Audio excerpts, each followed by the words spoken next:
45 సంవత్సరాల క్రితం ఇంగ్లాండ్ నుంచి వచ్చిన ఒక అబ్బాయి మన దేశంలో గ్రామీణ ప్రాంతంలో పర్యటిస్తూ ఒక అమ్మాయిని ఇష్టపడి ఆ అమ్మాయిని పెళ్లి చేసుకొని తన దేశం తీసుకెళ్తూ ఉంటాడు.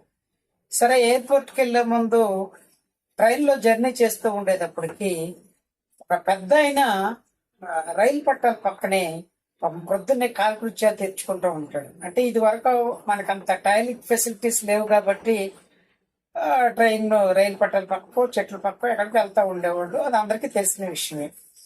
అది చూసిన అమ్మాయిని, ఏంటి మీ ఇండియాలో ఇంకా రోడ్ల పక్కన వెళ్తానే ఉన్నారా, అదే మా దేశంలో కొన్ని సంవత్సరాల క్రితమే బ్యాన్ అయిపోయింది అనేటప్పటికీ ఈ అమ్మాయి సిగ్గుతో తలదించుకుంటుంది. కానీ ఇతనికి ఎలాగలా బుద్ధి చెప్పాలనుకుంటుంది. సరే, అలాగే ఫ్లైట్ ఎక్కుతారు. అతని దేశం వెళ్ళిన తర్వాత ఆళ్ళూరు వెళ్ళటానికి కూడా ట్రైన్లో వెళ్తా ఉండేటప్పటికి దూరం అటు ఇటు కిటికల్లో చూస్తా ఉంటే వాట్ హ్యాపీండ్, ఏం జరిగిందంటే ఏమీ లేదంటది.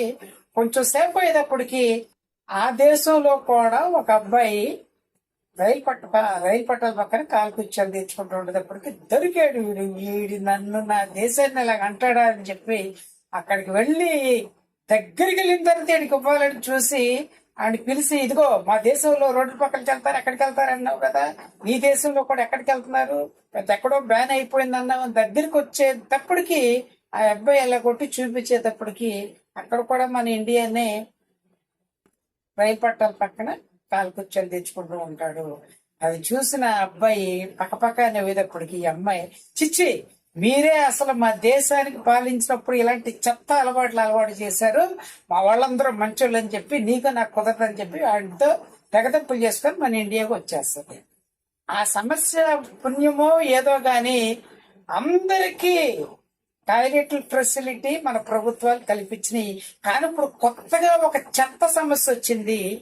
మున్సిపాలిటీ వాడు ప్రొద్దున్నే విజిలేసుకొని చెత్త పట్టేసుకొని రాకపోతే పక్కనే ఒక డస్ట్బిన్ పెడతారు అందులో వేయటానికి. కానీ మనం ఆ డస్ట్బిన్ కంటే ముందు ఒక స్టాప్ పాయింట్ పక్కింటోడు ముందు పెట్టేసి మన ఇంట్లో చెత్త, కుక్కలు గాని ఎలుకలు గాని పిల్లులు గాని ఏదైనా చచ్చిపోతే మన ఇంటి ముందు పడుకో పెడతారంటే మనం తీసేయాలని. ఇలాంటి చెత్త సమస్య కోసం నువ్వే భరించలేకుండా ఈ రోడ్డు మీద పడుతుంటే వేరే వాళ్ళు భరిస్తారా?